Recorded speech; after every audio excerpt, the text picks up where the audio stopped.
How's it going, everybody? Welcome back to another episode of the Ivy League Online Dynasty. I think I'm going to call this series Ivy League Film Study. This is episode 3, and today I want to try something a little bit different with this episode. The first two episodes of the series were basically just edited versions of the live stream, and that's fine and all, but I've kind of realized that there's not a ton of value there for people who did manage to catch the game live. So instead, in this episode and in episodes going forward, I want to do it a little bit more like film review. So that means we're not going to look at every single play of the entire game, but I'm going to talk about my strategies going into the game. We're going to see kind of as the game gets started, how those strategies are playing out. Is it working? Is it not? Do I need to make adjustments? And if so, I can talk about what adjustments I'm making.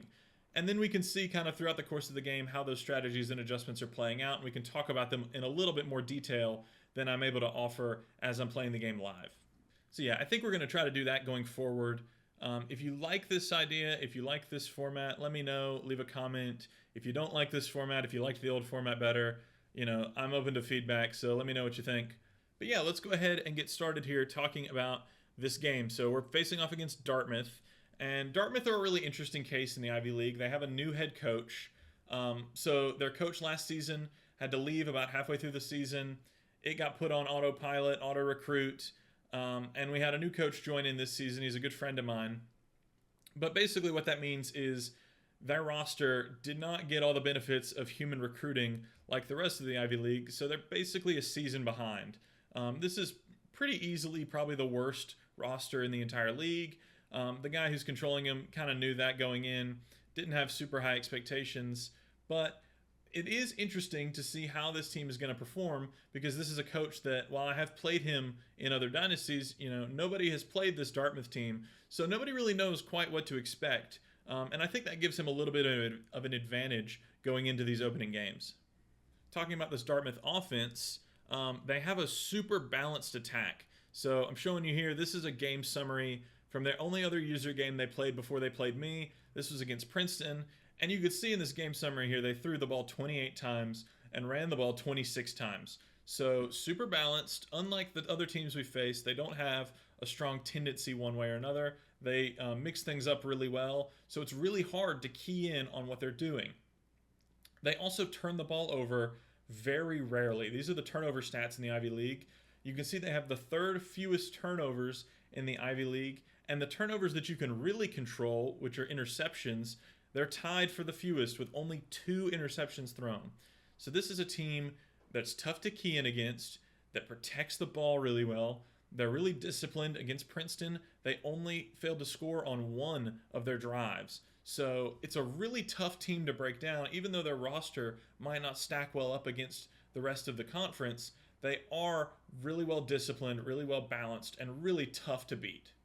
So for me, as I'm thinking about how I'm going to attack this team, for me, if I don't have anything really specific to key in on, any trends or tendencies that I can capitalize on, that means that I just got to stick with my base defense to start the game and make adjustments for there. Now, when I talk about my base defense, I don't mean my base formation, but I really mean what's the play that's the bread and butter, the play that you always go back to when you don't know what else to call, when it's first down and you're starting to drive and you don't know what's happening.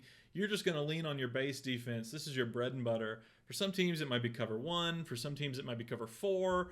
For some teams, it might be cover 2-man. Whatever it is, what's the play that you're just going to lean on when you don't know what else to call? This is your base defense. And for us, for this team, our base defense is cover 3 out of 3-3-5 stack. So really, our game plan here is not that complicated. We've got our bread and butter play. We're going to stick to that. And we're going to make small, minute adjustments to that as the game goes on based on what they're showing us. So in addition to the cover 3, the other play that I really like to lean on a lot is this mid-blitz 1. It's great at stopping shotgun inside zones. And so I really wanted to kind of come out here and make a statement that we were going to be able to stop the run. Then here on second down, we come out in our cover 3, and we see Alex DeGreek makes a really huge, really athletic play to make a stop on this one, and very quickly gets us in a 3rd and long. Now here on 3rd down, I come out in mid-blitz 1 again. I realized that this was probably not the best play call here. This was a pretty obvious passing down, but I decided to stick with it. and I'm covering the running back here, and I just couldn't cover this corner route. And then he gets into space, he gets a broken tackle, and just like that, it's a touchdown. And so that's one of the dangers of running man coverage against a passing team like this. It can be really effective against the run, but it can really make you pay if they hit you with a pass. So now it's our turn on the ball, and my game plan here on offense was to try to get my fastest players out into space and let them use their speed to their advantage. We've got a better roster here. We should be able to capitalize on that speed disadvantage. So tight formations, toss sweeps, getting the ball to my fastest player, getting him into space, and it works out really well here on the first play. The mustard man takes it in for a one-play touchdown on the opening drive. All right, so back on defense here. This is second down, and this is a play that he's going to go to a lot. This is one of those tendencies that I was able to start picking up on, and this is mesh. He ran this play throughout the entire course of the game. Now, we did a really good job there getting pressure and closing off those routes, but I dropped my flats down to, or my hooks down to 5 immediately because I knew that that was something that we were going to have to be worried about for the rest of the game. He ran that pretty much the whole entire rest of the game. Now here, we see something that, again, he's going to go to quite often here, and it's going to burn us a couple of times, and that's just really quick dump-offs to the running back in the flat. He does it there, and he gets 6 yards, nearly enough for a first down, and then he does it here on 4th and 2, a really important play, just really quick, dump it off to the flat and make a really quick completion. So not long after that, I started turning to hard flats and really watching that running back as he left the backfield.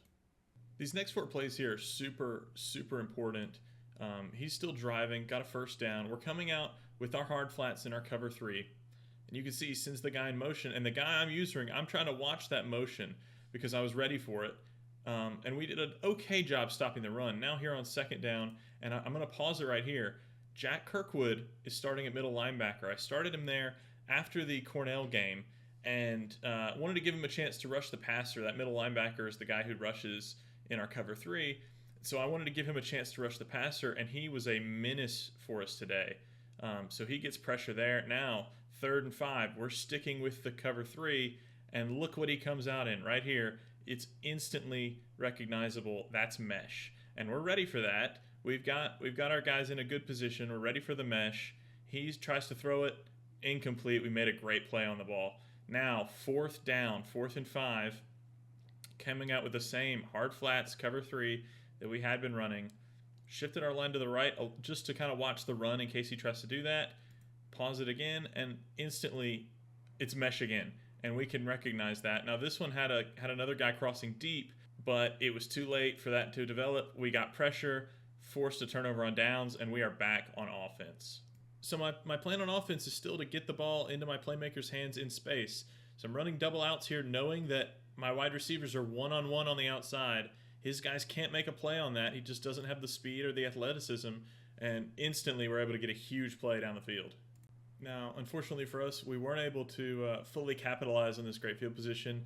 He played really good defense, and he really stepped up here once we got in the red zone, and he forced us to take our 3 points, but we take a 10-7 lead. After the game was over and I was thinking about some of the decisions that I made and how that affected the game, I think the decision to start Jack Kirkwood at middle linebacker was honestly one of the biggest game-winning decisions that I made in this entire game. You can see here, based on his assignment, it looks like he's attacking this left A gap. But then when the ball is snapped, for some reason he decides to go to the right A gap and just totally stuffs the run. I don't really have an explanation for that other than a big-time player making a big-time play. But that's just the kind of thing that you need your players to do in order to win, and I was really lucky that Jack Kirkwood stepped up in this game. Speaking of big-time players coming up with big plays, Tracy Hill makes a really great play on this. I don't know how he caught this interception, but it was enough to get us the ball back in Dartmouth territory with the lead and a chance to add on to the lead here.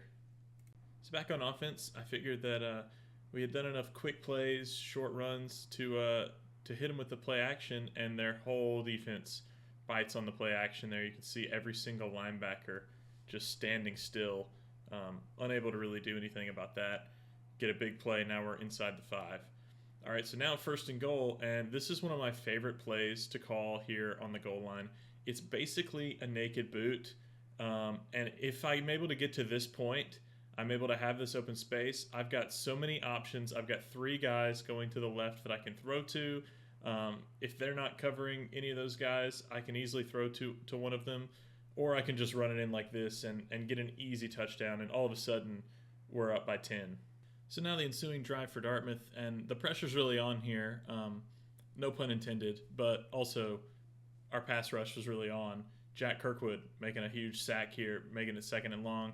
But really, this drive now, it puts a lot of pressure on them because now they're down by 10 points here in the 2nd quarter, and they're going to start to get desperate. They're going to start to throw the ball, drop back, and again, Jack Kirkwood, he didn't get the sack that time, but he made a huge play. Now, they did start to get down the field, but they started to get a little riskier. They started to try to force the ball in, and while it didn't result in an interception on any of these plays, it did result in throwing contested passes. And so, fortunately, we were able to get them off the field here after this 3rd down. They did punt the ball back to us. So now back on offense, and I've noticed that my opponent has switched to this 4-4 man coverage. I thought it was man coverage here on that run. Then I ran this slant play, and you can tell by the way that the guy's defending Pettis over on that left, you can tell this is man coverage. And so I figured, if he's going to stick in that, how do I get a mismatch out of that? Well, line up the receiver on the left. Now Pettis has got what I thought was a linebacker, ended up being a defensive lineman trying to cover him on this corner route. That's just never going to work. It was a little bit of contact there, but Pettis is still able to break out, get an easy touchdown over the top. It's now a 17-point lead, and this game is very quickly getting out of hand. Back on defense, I'm mixing up what I do, so I'm going back to mid-blitz 1 occasionally, and the pass rush is just what's keeping us in this game. Huge play there, forcing an incompletion with the pressure. 2nd down, big sack. Now it's 3rd and 19. They're getting desperate. They're down 17 points. He's having to scramble out, but there's just no one there. He has to throw it back across the field. I don't know how he completed this. 4th down and 12. They took a delay of game and ended up punting the ball back to me, and that would be the end of the 1st half. So to start the 2nd half here, they're down by 17, and we got the ball, and Dijon Stanley just does what Dijon Stanley does. He finds a lane, he runs it in, touchdown. Now it's a 24-point game. At this point, it's pretty much capped off. There's not really a whole lot that they can do to come back from this point. We were giving up underneath stuff. They did put together a really good drive here. It's sped up because otherwise this would take forever, because this drive really did take forever. But they put together a really good drive, and I have to respect that to come out in the 2nd half. After struggling on offense a good bit in the 1st half, to come out and just really put together a solid drive was impressive. But you can see this drive, they were taking their time here. They weren't rushing down the field. They were taking what we were giving them, and we were giving them underneath stuff. And this drive ended up taking almost the entirety of the 3rd quarter. You can see here now they're inside the red zone. It's less than 2 minutes in the 3rd quarter. They finally score, and from that point, we passed the ball around a few times. I scored again on a triple option from the goal line. Got Dijon another touchdown. He managed to catch me on an ensuing drive. I accidentally called cover 3 match instead of cover 3. And I do like some of the matching principles in this game, but sometimes they get you. I don't really call cover 3 match very much, and so that it burned me on that one. And then here, not long after that, kind of just put the final stamp on the game. It's 38-20, and Dijon Stanley once again does what Dijon does and took this one in for a touchdown. We would end up closing out the game not long after that. The final score was 45-27. We had a really great game. We did a lot on offense. We were really efficient with the ball, but our defense was huge. We came up with turnovers. We had a lot of big sacks, a lot of pressures. Our defensive line, our kind of front 4 with Jack Kirkwood in there, really just made a ton of huge plays, and that was a big reason why we were able to come out ahead on this one. If you enjoyed this video, if you like this format, like I said, let me know, leave me a comment, hit the like button, and yeah, I will see you guys in the next one. Thank you for watching.